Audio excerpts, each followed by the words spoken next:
Olá a todos, como é que vocês estão? Sou eu novamente, Helder de Araújo, do seu canal Luz no Fim do Túnel, neste 9 de abril de 2024, agora por volta de 7 horas e 53 minutos na capital paulista, estamos na Zona Sul, aí por volta de 27 graus em São Paulo, um dia chuvoso, talvez com 70% de chuvas aí durante o dia. Falar um pouco hoje sobre o embate Elon Musk e STF brasileiro, alguma coisa sobre a batalha em Dien Bien Phu, travada pela França, e mais alguns assuntos aí que vocês encontrarão com mais detalhes no nosso blog, totalmente elaborado por nós, que é o blog Helder Araújo, que está aí na descrição do vídeo. Então veja só a minha posição com relação à censura. A ideia, a decisão de censurar o X é evidentemente errada e mesmo pode-se dizer ridícula, mas é uma decisão do Estado, né? Do Estado brasileiro, sendo que o STF hoje ele é efetivamente o poder que governa, entre aspas, o Brasil. Mas veja só, o X trata-se da única XX ou Twitter, o velho Twitter. Trata-se talvez da única rede global sem censura, rede social global sem censura, além do Telegram, né? Que muitos de nós também temos Telegram. Nós podemos odiar ou adorar o X, mas se nós desejamos a liberdade de expressão, a liberdade de lidar com o pensamento oposto, com o pensamento da contradição, aceitar os contrários, né? O X fornece uma imagem de como as coisas são realmente em escala global, né? No dia a dia, a gente sempre enfrenta algum tipo de oposição a uma nossa ideia, a uma nossa frase, a um pensamento, a um comportamento. Então, isso faz parte da vida, você saber lidar com a oposição. Aliás, isso faz parte da civilização, você saber lidar com a oposição, né? Então, a liberdade de opinião é muito importante. Claro, isso não significa que você vai permitir crimes na internet, que eu já falei no meu vídeo de ontem, que eu sou totalmente contra crimes, perjúrio, difamação, conluio para cometimento de atentados e tudo mais, né? Isso tem que ser coibido. Mas assim, opinião, censurar a opinião é um absurdo, né? Além de ser uma coisa assim impensável, né? A boa e velha liberdade de expressão vai se tornando um tabu no Brasil, né? Graças a certos elementos que têm um poder monocrático, né? E os quais nós acabamos por temê-los, né? A gente acaba por ter medo desse poder, né? Veja só, aqueles indivíduos lá censurados lá no Twitter, né? Inclusive, algum deles eu conheci pessoalmente. Por exemplo, eu conheci o Alan dos Santos uma vez lá em Ribeirão Preto, num congresso conservador, no qual inclusive eu participei, falando sobre música, né? Também tem um canal de música, né? O Bernardo Kister, que eu assistia muito o Bernardo Kister quando ele analisava a questão da teologia da libertação. Ele era um discípulo fiel do professor Olavo de Carvalho. Aliás, praticamente todos aqueles 13 indivíduos lá, censurados lá, têm alguma ligação com o olavismo, né? O Paulo Figueiredo, neto do presidente Figueiredo, que também ele tem uma boa visão dentro de um viés liberal, pró-americano, de defesa do excepcionalismo ocidental e tudo mais, mas ele tem lado, evidentemente. O Rodrigo Constantino, que eu li dele o Esquerda Caviar, também acompanhei durante uma certa época. O Ricardo Fiuza, que aí realmente é um cara que eu tenho uma certa admiração por ele, e sempre li os artigos dele. O Luciano Hang, o famoso empresário. O Monark, né, que eu conheci através de uma entrevista que ele deu no Arte da Guerra, né, e assim, e outros, né? Veja, essas pessoas deveriam ser perseguidas por sua atividade intelectual, jornalística. Eles deveriam ser censurados por suas opiniões. Aliás, opiniões das quais de alguns desses daí eu discordo francamente. Mas assim, persegui-los e censurá-los por suas opiniões, isso sim é um crime, conforme reza a Constituição do Brasil, onde tem uma salvaguarda para a livre opinião livre expressão e a liberdade do jornalismo, né? Pessoal, olha só, tem duas forças poderosas nos Estados Unidos, né? Vamos tentar entender aí o que está acontecendo realmente quando um bilionário americano, certo, cujo interesse básico é financeiro, é econômico, é dinheirista. Veja, o famoso Elon Musk, ele não comprou o Twitter simplesmente para salvaguardar a liberdade de opinião no Brasil ou em qualquer outro país. Parece que ele pagou 44 bilhões de dólares pelo Twitter, segundo o que se diz na mídia mainstream, e ele não gastou essa quantia, se é que foi essa quantia, simplesmente porque ele ama a liberdade de expressão no X. Veja, existe alguma coisa aí que está mal contada, né? Outra coisa, como é que o STF, no caso aí, ele tem autonomia sobre manter o X ou não no Brasil, sobre censurar ou não no Brasil? Ele tem poder para isso, ele tem meios tecnológicos para isso. Ele tem como multar, como sancionar, como exigir. Portanto, a última palavra aí sobre o X, do ponto de vista prático, assim, o X vai continuar, não vai continuar, aquelas pessoas vão continuar banidas, não vão. A última palavra, a meu ver, será do STF. Agora, é claro que vai haver uma série de repercussões e de derivações aí, de consequências nesse embate. Mas olha só, é importante lembrar que existem duas forças poderosas nos Estados Unidos. O Elon Musk, ele representa uma dessas forças, quiçá mais ligada ao Trump, talvez. Mas há que se entender que uma elite globalista corporativa, bancária, empresarial, né, chamado complexo militar industrial financeiro, paira acima dessas duas forças. Portanto, você tem uma força de uma elite que está acima da mera divisão democrata versus republicano dos Estados Unidos. O verdadeiro contraponto ao poder hegemônico dos Estados Unidos, dividido internamente, politicamente, polarizado, muito mais polarizado até do que o Brasil, né, é o eixo China-Rússia. Esse é o verdadeiro contraponto ao poder hegemônico dos Estados Unidos. A perda na Ucrânia, que é um dos cenários possíveis, né, a desmoralização no Oriente Médio, que é o cenário que já está presente, colocará a América Latina numa posição crucial para a hegemonia ocidental. Portanto, o foco agora é a América Latina. Então, esse Elon Musk aí, ele está dentro de um jogo. E ele é um dos peões do jogo. Veja, é importante lembrar aí que o governo Biden e a União Europeia alinharam-se abertamente ao Lula na última eleição, em 2018. Portanto, aquela ideia de que se houve fraude, se não houve fraude, se estava aprovado que ia ser o voto impresso pelo Congresso, o Bolsonaro não exigiu, ele estava na posição de exigir que se fosse, porque o Congresso votou, o STF foi contra o voto impresso, porque seria muito mais difícil de você perpetrar uma fraude num voto impresso, segundo o que se diz também. Isso é mais uma narrativa, né? Mas se houve fraude e a eleição beneficiou um lado da política brasileira, o lado que você tinha banido, ele volta agora, né? E volta agora justamente porque havia coisas aí por trás que nós não sabemos, né? Isso envolveria diretamente a CIA e o Departamento de Estado dos Estados Unidos, se houve fraude na eleição brasileira. Recorde-se daquelas pessoas que estiveram aqui, hein? O diretor da CIA, o Jake Sullivan, o Anthony Blinken, o Lord Austin, todos eles passaram por aqui. Todos eles passaram por Brasília, todos eles tiveram reuniões fechadas com o presidente do STF, com o presidente do Congresso, com o presidente da República, então, com o senhor Lula também, enfim, com a elite política brasileira e também jurídica. Repare, o STF atual brasileiro tem uma força poderosa por trás dele. Há uma divisão interna nos Estados Unidos.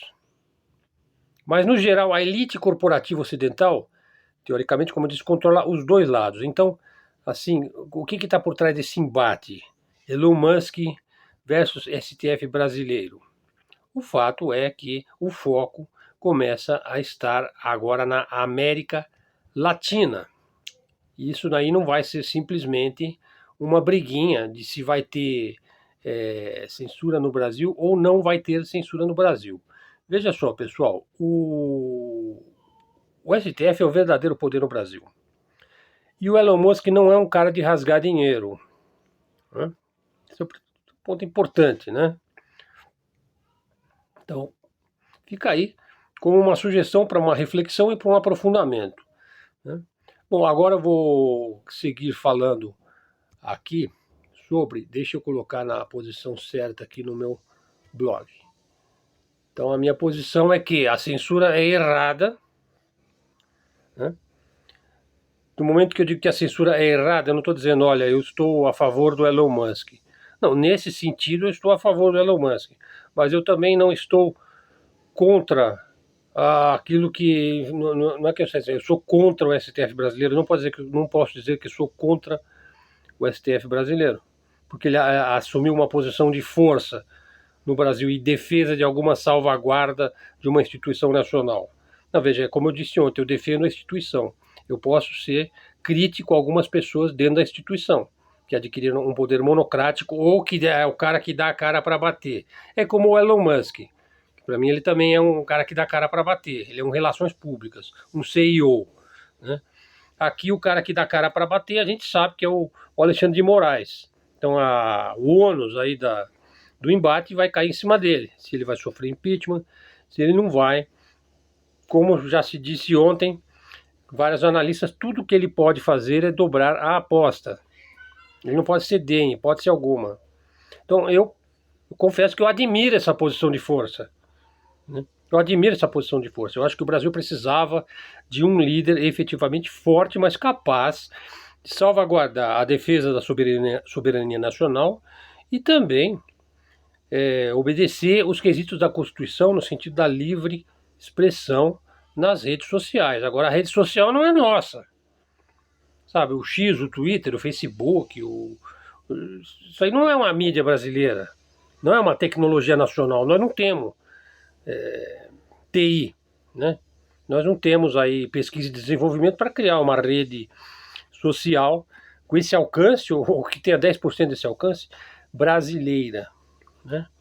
Infelizmente nós não temos isso daí. Nós temos o nosso canalzinho aqui de livre expressão, livre comunicação, aí de mídia alternativa, de mídia independente. Isso é o que nós podemos ter, né? Então assim, na verdade, você está censurando uma rede que não é tua, né?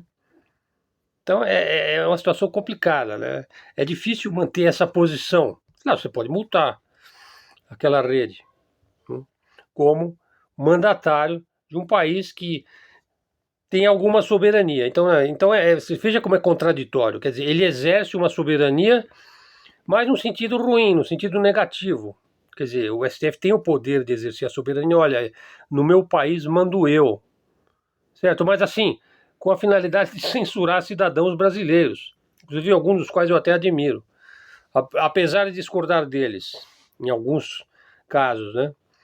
Então assim, você vê que é uma situação aí, uma queda de braço, esquisita, estranha, tá dividido lá, tá dividido aqui, então nós vamos ver como é que vai ficar a sequência dessa novela. Pessoal, sobre o Israel, Gaza, existem certos detalhes, né, sobre o 8 de outubro de 2023, dia do ataque do Hamas, mudando agora o foco da nossa elocução aqui, dia do ataque do Hamas em Israel.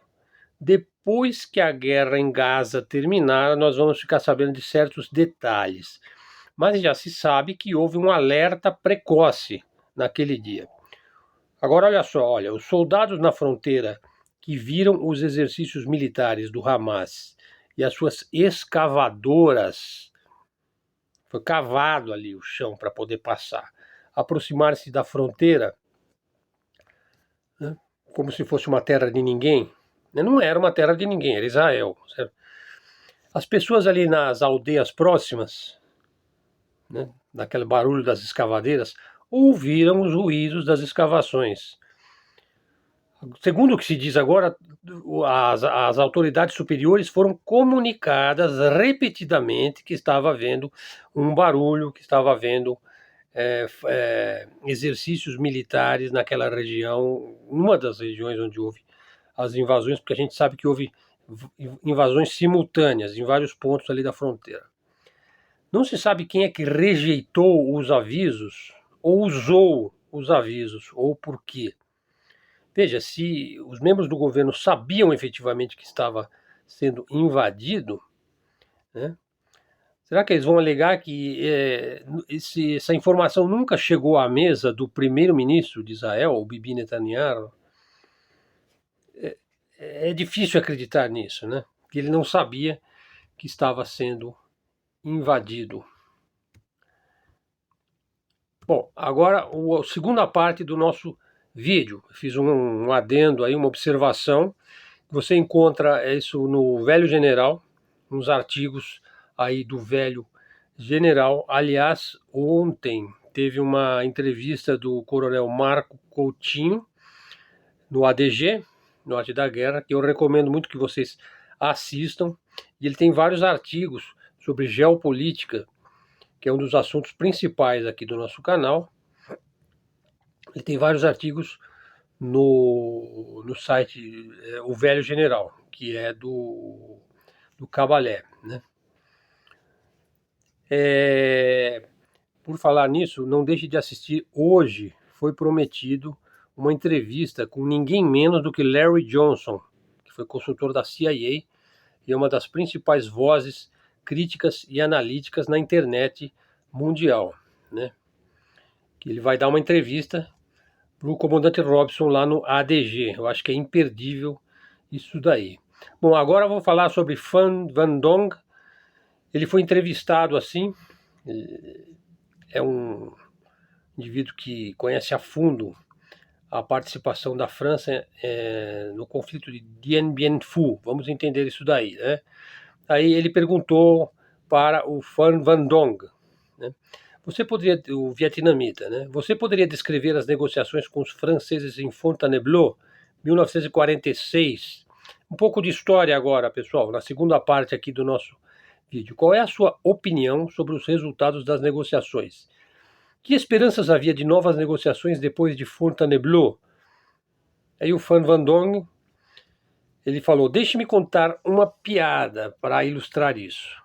Quando a reunião começou, o chefe da delegação francesa, o Max André, disse-me: nós precisamos de uma operação policial durante 8 dias para limpar vocês da face da terra. Todo mundo deu risada, né? Com esse tipo de atitude, a reunião terminou ali. Não houve necessidade de qualquer negociação dos vietnamitas com os franceses. Então, qual que é o cenário aqui, pessoal? O cenário é o Vietnã, uma colônia da França, naquele momento, época de colonialismo, e época onde houve um processo de descolonização, de libertação colonial. Os colonialistas franceses daquela época só queriam a guerra. Eles pensaram que a guerra lhes traria as coisas que desejavam, aquelas coisas preciosas que tem lá no solo, né? Os minerais, petróleo, gás, ouro, né?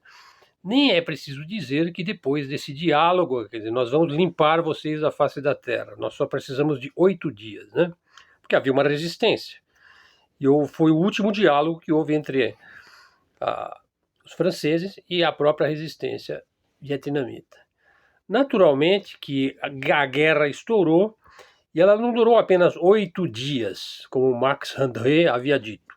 Durou 9 anos e terminou com a retumbante vitória vietnamita em Dien Bien Phu, marcando o colapso do colonialismo francês e do colonialismo de modo geral em todo o mundo. Um pouco de história, pessoal.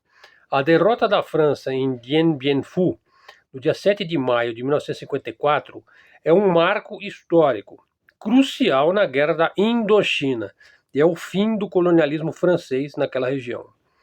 A batalha final, definitiva e decisiva durou 57 dias e resultou na vitória decisiva do Viet Minh, liderado por Ho Chi Minh, e contribuiu para o fim da guerra e também para a divisão do Vietnã em 2 países, o Vietnã do Norte e o Vietnã do Sul. O início se deu em 1954, daquela batalha de 57 dias, né, após 7 anos de conflito entre o Viet Minh, que é a força guerrilheira aí do Ho Chi Minh, e a França. O Dien Bien Phu, então, era um local, né? Dien Bien Phu é um local, é um ponto estratégico aí no norte do Vietnã. Os franceses, liderados pelo general de Castres, escolheram fortificar a região para conter o avanço do Viet Minh, das forças vietnamitas. O Viet Minh, sob o comando do famoso general Vo Nguyen Giap, general Giap, que é um dos generais mais conhecidos aí pela classe militar, ele cercou a base francesa em Dien Bien Phu. E os franceses sofreram enormemente com a falta de suprimentos e sob a artilharia vietnamita cerrada. Então, apesar de terem resistido bravamente, os franceses capitularam e tremularam a bandeira branca no dia 7 de maio de 1954. A França foi forçada a negociar a paz e foi forçada a reconhecer a independência e a vitória do Vietnã. O país foi dividido em Vietnã do Norte, pró-comunista, e o Vietnã do Sul, anticomunista. A derrota francesa em Dien Bien Phu inspirou movimentos anticoloniais em todo o mundo. Agora vamos ao motivo de eu ter trazido isso à baila, à tona aqui no nosso canal. Olha só, quais fatores que contribuíram para a derrota francesa? Primeiro, os franceses subestimaram a capacidade militar do Viet Minh. Então compara aí com um país ali do Oriente Médio, né, que subestimou a capacidade militar, né, daquele que o atacou lá no dia 8 de outubro de 2023. Compare. Os franceses se recusaram a abandonar Dien Bien Phu, mesmo quando a situação se tornou crítica. Veja, compara aí também com os sionistas aí que ocupam e se recusam a abandonar a faixa de Gaza. Parece que anteontem eles retiraram finalmente 90% dos seus efetivos militares, as famosas IDFs aí da região de faixa de Gaza. Eu estou fazendo uma analogia aqui, um comparativo, né?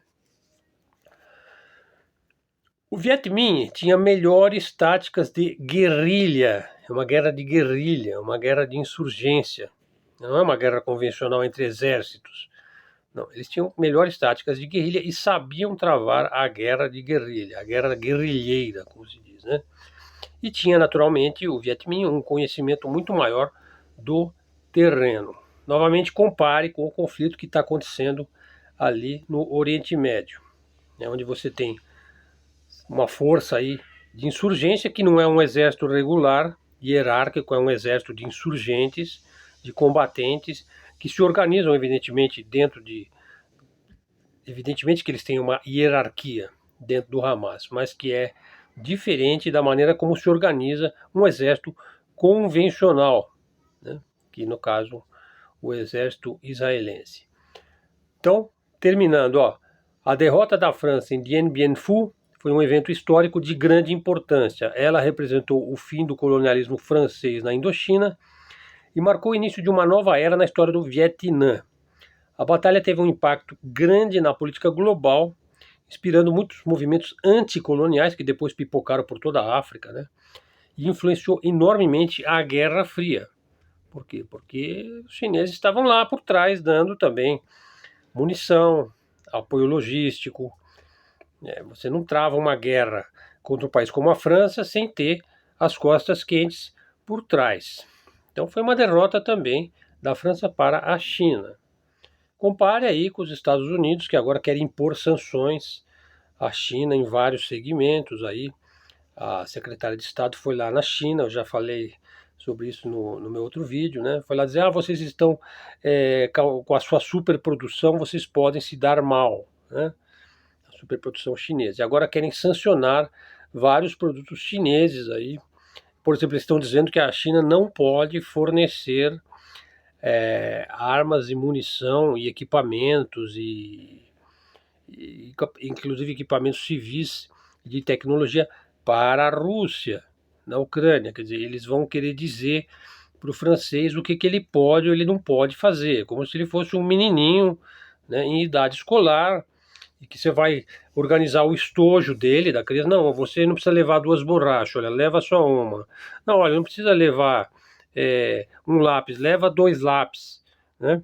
Olha, e o apontador, quer dizer, ele está pensando que ele pode tratar o chinês como se ele fosse um menininho, né? Quer dizer, isso daí você pode fornecer para a Rússia, isso daí você não pode.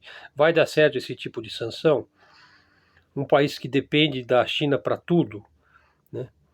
Não, e agora uma coisa, pasmem, quem fornece o urânio para os Estados Unidos é a Rússia. Quer dizer, então me explica, que forças existem por cima dessas divisões nossas aqui? Ou até que ponto nós podemos controlar esse tipo de coisa? Quer dizer, o país mais sancionado do mundo continua fornecendo urânio para os Estados Unidos? Ou a China continua fornecendo terras raras para os Estados Unidos? Então, no fim, assim, o comércio ele está acima da guerra. Então a Rota da Seda vai acabar dando certo, né? Porque não há força militar no mundo que possa impedir o comércio, né? Que agora é liderado pela China. Então, se houver uma hierarquia entre comércio, guerra, política, cultura, parece que o comércio faz parte da própria sobrevivência, né? Enquanto que a guerra é um embate, né? É uma briga. Bom, é uma outra discussão, é uma outra reflexão. Pessoal, o nosso canal é de reflexão, é de pensamento, de expressão, é mídia alternativa. Prestigiem o nosso canal, tragam seguidores para o canal tem recebido excelentes seguidores aí. Em breve eu vou conversar com os seguidores e agradeço aí a presença de todos, sendo que a gente tinha para hoje. Até a próxima e fiquem com Deus.